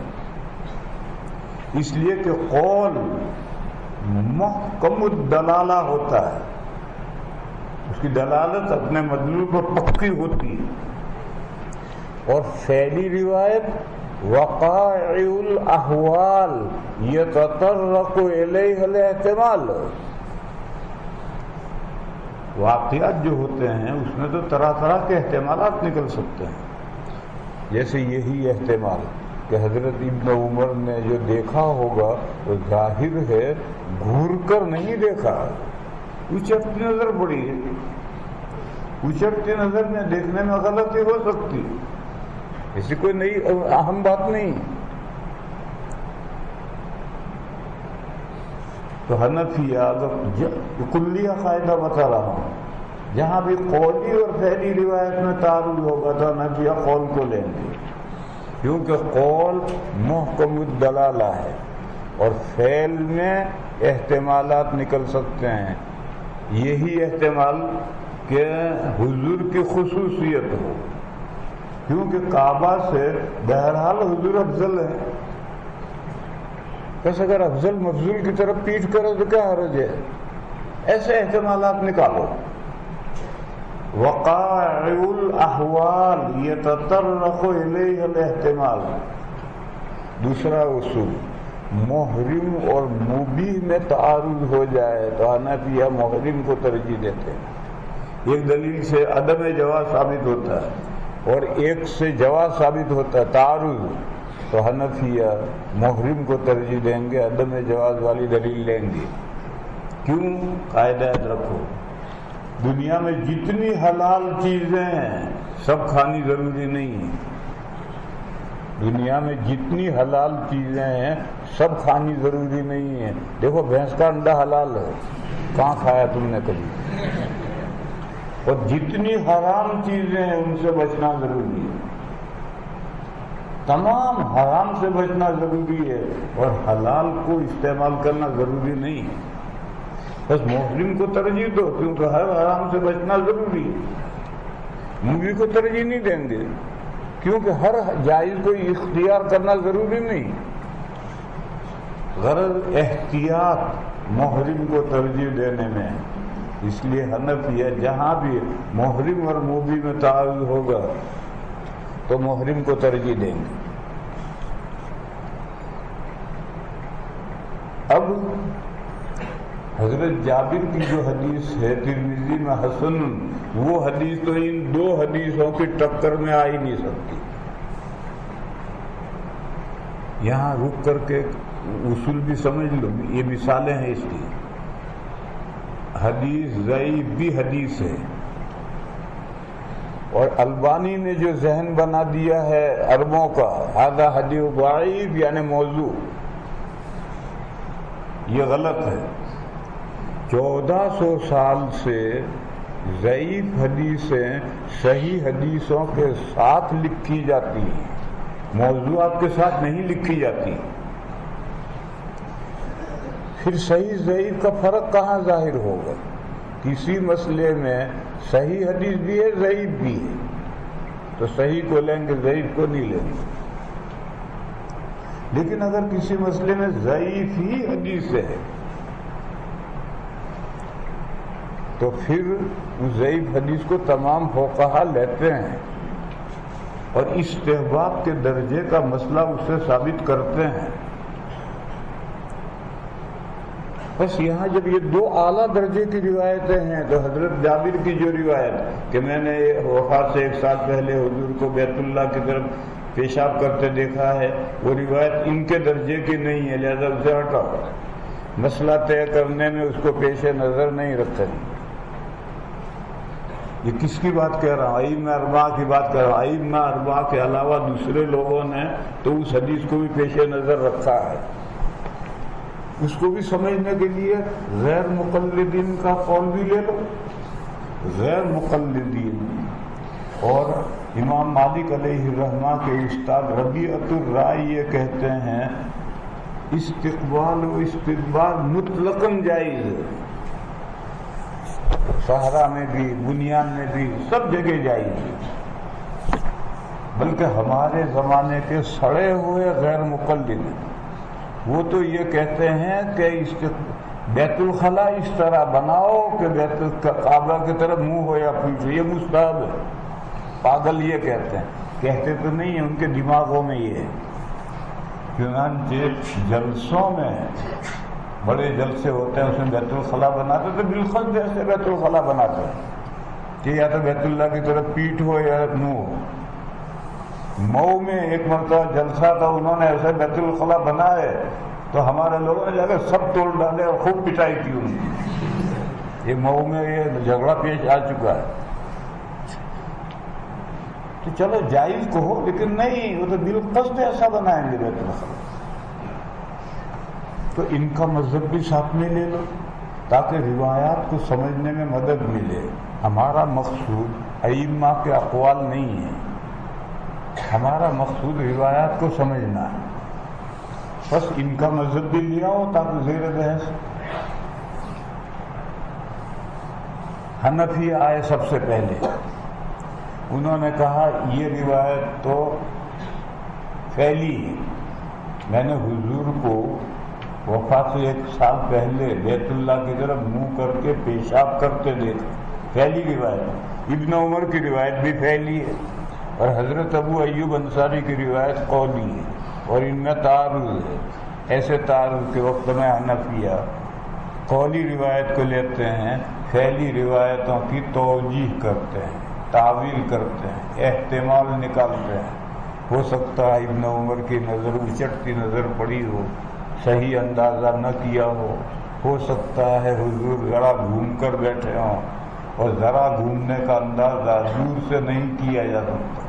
ہو سکتا ہے کہ یہ ممانعت حضور کے ساتھ یہ نہ ہو، یہ حضور کی تخصیص ہو.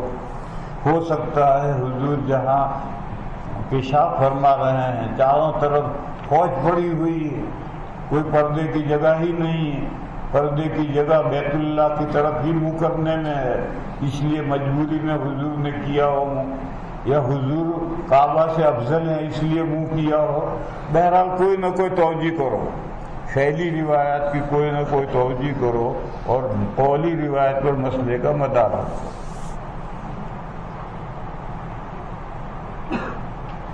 پھر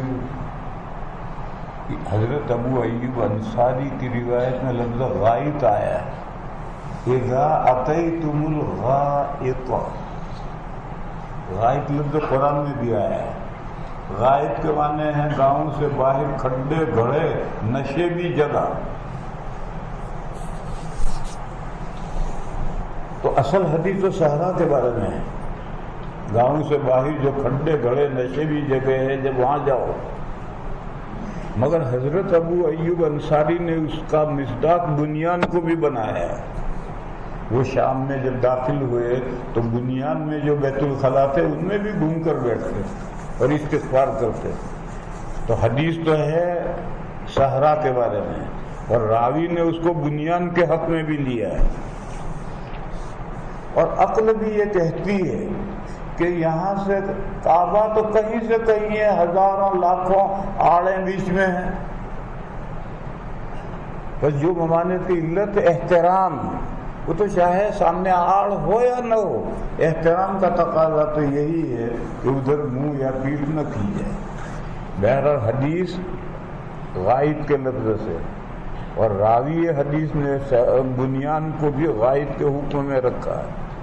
اس لیے سارا مسئلے کا مدار حنفیہ نے حضرت ابو ایوب انصاری کی حدیث پر رکھا اور یہ کہا کہ استقبال اور استدبار مطلقاً صحرا میں بھی اور بنیان میں بھی مکروہ تحریم ہے. لا تستقبلوا فعل نہیں ہے. جیسے امر قرائن سے خالی ہوتا ہے تو وجوب ثابت ہوتا ہے، ایسے نہیں قرائن سے خالی ہو تو وجوب ثابت ہوتا ہے. اب دوسرے دو امام آئے، ان کا اصول دوسرا ہے۔ دونوں اماموں کا اصول یہ ہے کہ قولی اور فعلی روایت میں تعارض ہو جائے تو فعلی روایت کو ترجیح۔ وہ کہتے ہیں کہ قولی روایت محکم بے شک، لیکن قولی روایت میں نسخ کا احتمال ہے اور فعلی روایت میں نسخ کا احتمال نہیں۔ وہ کہتے ہیں کہ قول چاہے کتنا ہی محکم ہو لیکن اسے نسخ کا احتمال ہے، اور فعل میں نسخ کا کوئی احتمال نہیں، لہذا فعل قول سے قوی ہے۔ اس لیے ان کے نزدیک اگر قولی اور فعلی روایت میں تعارض ہو جائے تو وہ فعلی روایت کو لیں گے اور قولی روایت کی توجیہ کریں گے، کوئی نہ کوئی توجیہ کریں گے، فعلی روایت کو لے کر مسئلے کا مدار اس پر رکھیں گے۔ یہاں فعلی روایت ابن عمر کی روایت، انہوں نے کہا کہ ابن عمر نے دیکھا ہے کہ حضور نے بیت اللہ کی طرف پیٹھ کی، استدبار کیا ہے۔ استقبال کا بھی یہی حکم ہے، پیچھ کرو یا منہ کرو ایک ہی بات ہے۔ اور یہ حدیث بنیان کی ہے، اس بنیان میں دونوں جائز۔ اور حضرت ابو ایوب انصاری کی حدیث غائب کی ہے، جیسے صحرا میں دونوں نہ جائز۔ لوگ اس کی توجہ کر دی انہوں نے کہ اس حدیث میں ایسا آتا ہی تو الغائب کا لفظ ہے کہ راوی نے تو اس کو بنیان میں بھی لیا ہے، کہا یہ راوی کا فہم ہے، العبرۃ بما روا لا بما رأى۔ راوی کا جو فہم ہے، مجتہد اس کا پابند نہیں ہے کہ راوی کے فہم کا بھی لحاظ کرے۔ ان کی روایت سر آنکھوں پر، اور ان کی روایت ہے غائب کے بارے میں، صحرا کے بارے میں، اور ابن عمر کی روایت ہے بنیان کے بارے میں، اور استدبار کی ہے، استقبال کو اس پر قیاس کریں گے۔ یہ ان دو اماموں نے سیٹنگ کر دی کہ مسئلے کا مدار ابن عمر کی روایت پر ہے اور استدبار پر استقبال کو قیاس کریں گے، بنیان میں دونوں جائز ہیں۔ اور حضرت ابو ایوب انصاری کی روایت غائب لفظ سے آئی ہے، صحرا کے بارے میں ہے، اور راوی نے جو اس کو بنیان میں لیا ہے وہ راوی کا اپنا فہم ہے۔ غیر مقلدین آئے، انہوں نے کہا کہ ابن عمر کی روایت سے بنیان میں استقبال استدبار دونوں جائز ہیں، استقبال کو استدبار پر قیاس کریں گے۔ اور صحرا میں حضرت جابر کی روایت، استقبال استدبار کو اس پر قیاس کرو، یا صحرا میں بھی دونوں جائز، بنیان میں بھی دونوں جائز۔ یہ غیر مقلدین نے کیا۔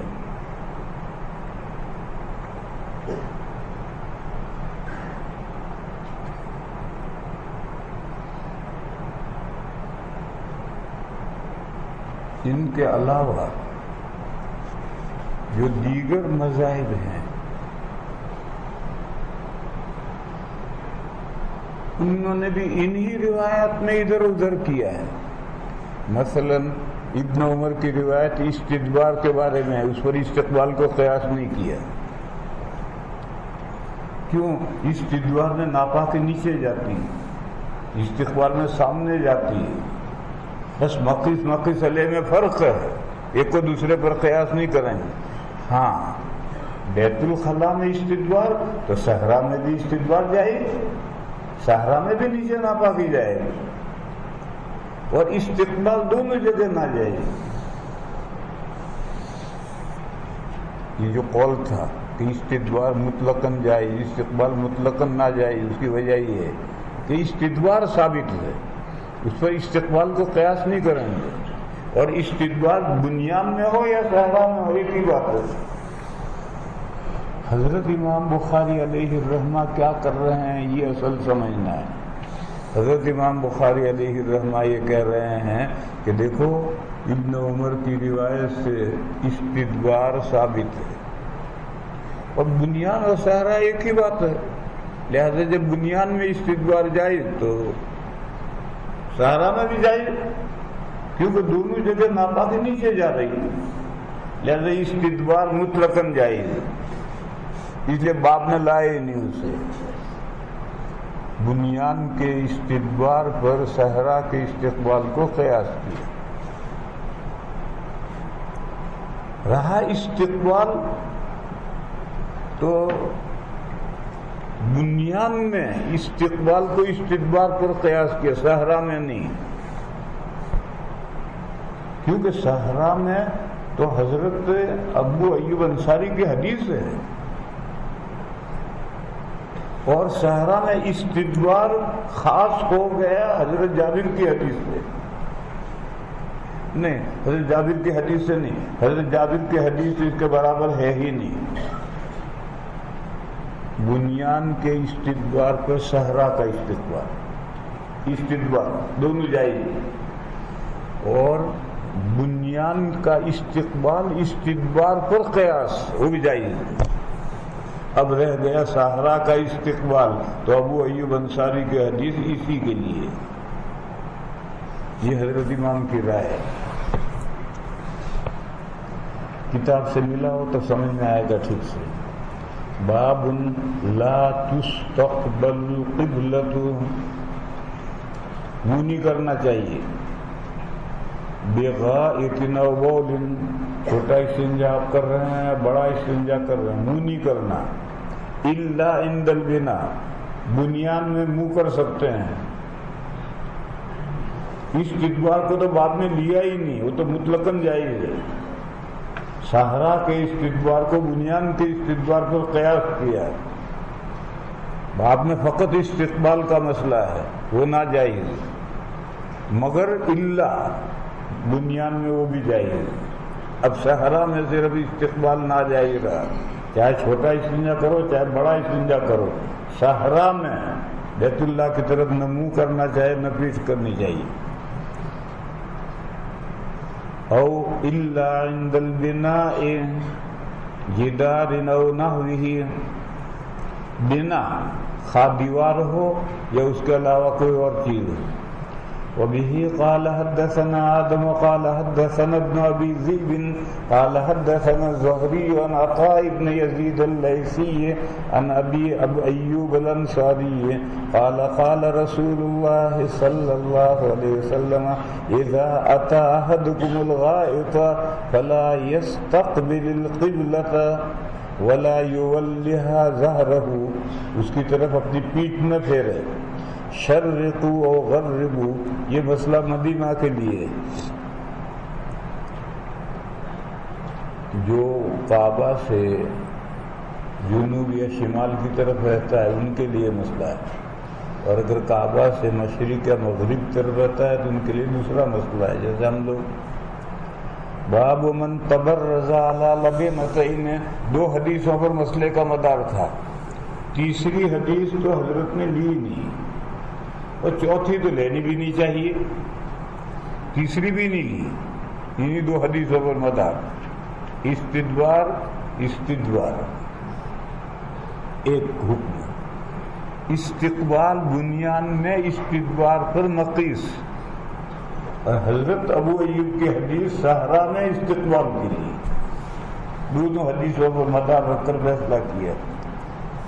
اور چونکہ حضرت ایک باب کی حدیثوں کو لاتے ہیں تو ہر حدیث پر نیا عنوان قائم کرتے ہیں۔ لبنتن کے معنی کچی اینٹ، پرانے زمانے میں کچی اینٹیں ہی ہوتی تھی،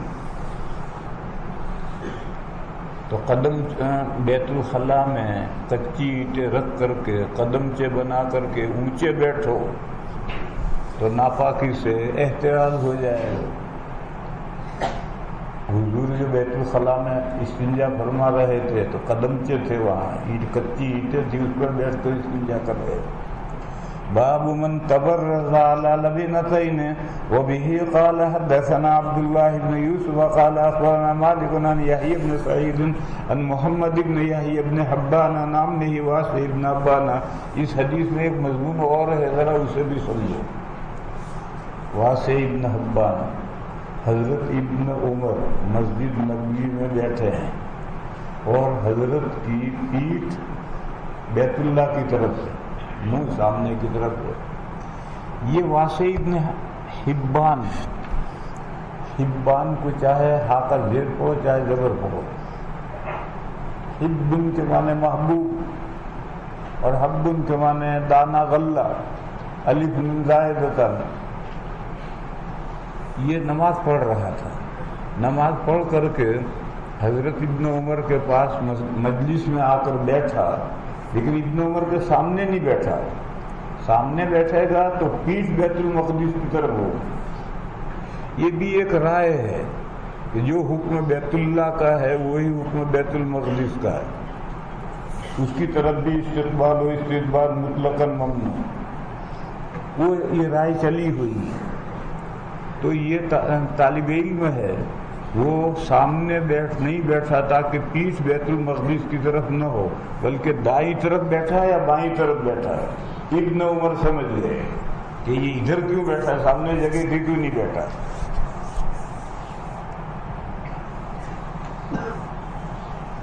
تو حضرت نے اس سے پوچھا، ارے تو نماز پڑھتا ہے تو چوتڑیں زمین سے چپکا کر پڑھتا ہے یا اٹھا کر؟ ظاہر ہے مرد تو اٹھا کر پڑھتا، عورتیں چپکا کر پڑھتی، اور عورتیں چپکا کر پڑھتی ہیں۔ یہ مسئلہ اس وقت رائج ہے، صحابہ کے دور میں رائج ہے۔ تو فرمایا تو عورتوں کی طرح نماز پڑھتا ہے؟ ان لوگوں میں سے ہے جو زمین سے سورین لگا کر نماز پڑھتے ہیں، یعنی عورتیں تو ان میں سے؟ ظاہر ان میں سے نہیں ہے، اور مرد تو سورین اٹھا کر پڑھتا ہے۔ تو جب تو مسجد نبوی میں نماز پڑھے گا تو تیری پیٹھ کدھر ہوگی؟ بیت المقدس کی طرف بھی تو ہوگی۔ تو طالب علم نے کہا، حضرت آج میری سمجھ میں مسئلہ آیا۔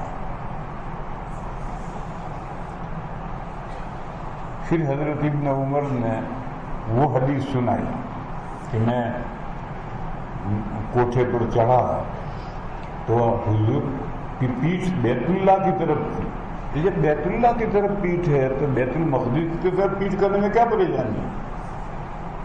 اور وہ بھی بنیان کا واقعہ تھا، یہ مسجد نبوی کا واقعہ، یہ بھی بنیان ہے۔ یہ حضرت نے استدلال کیا۔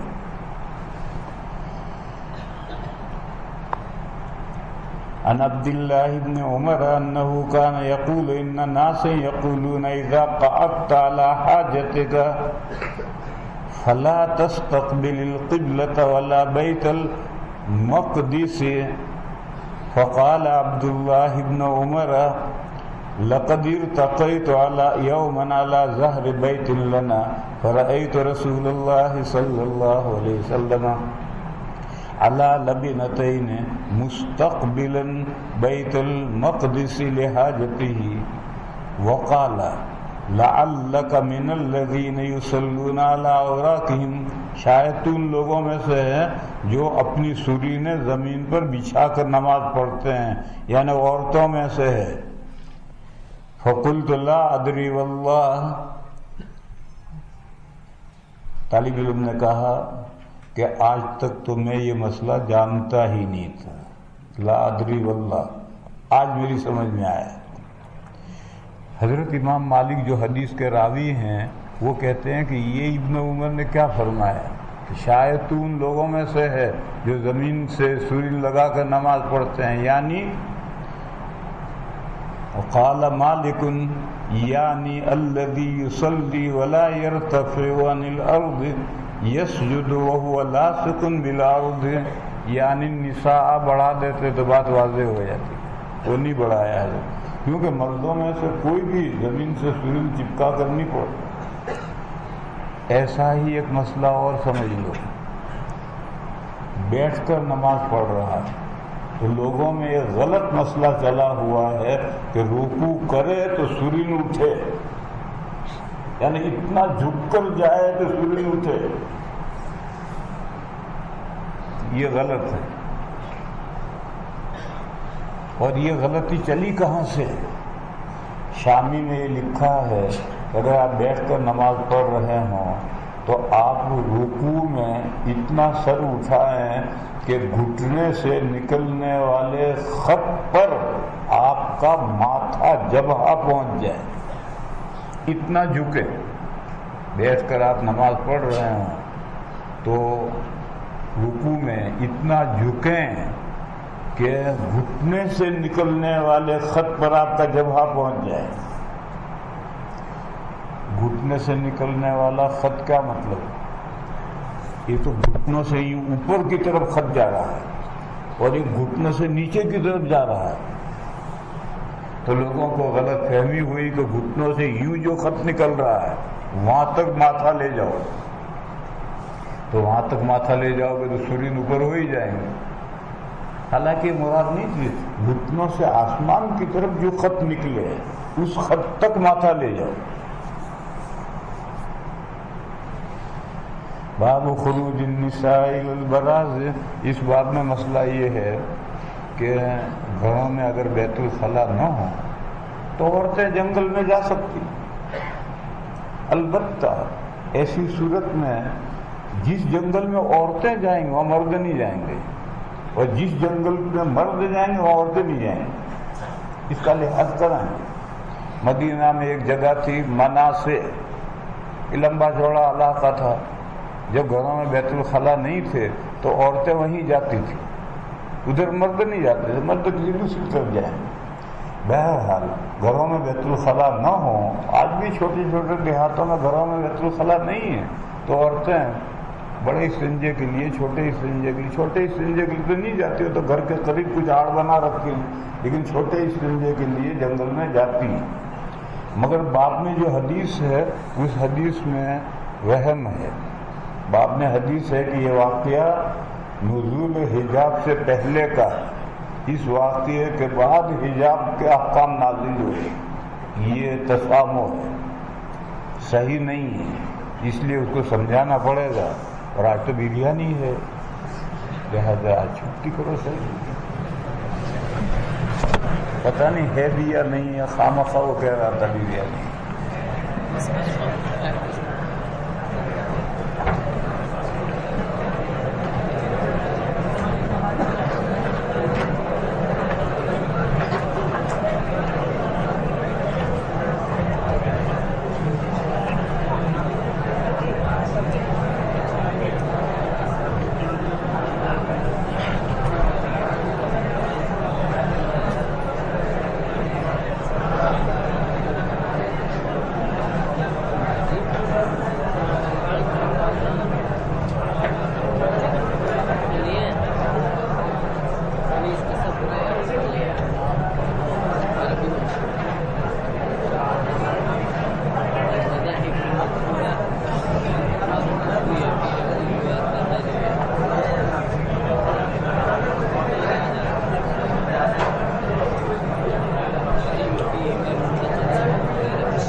فيه من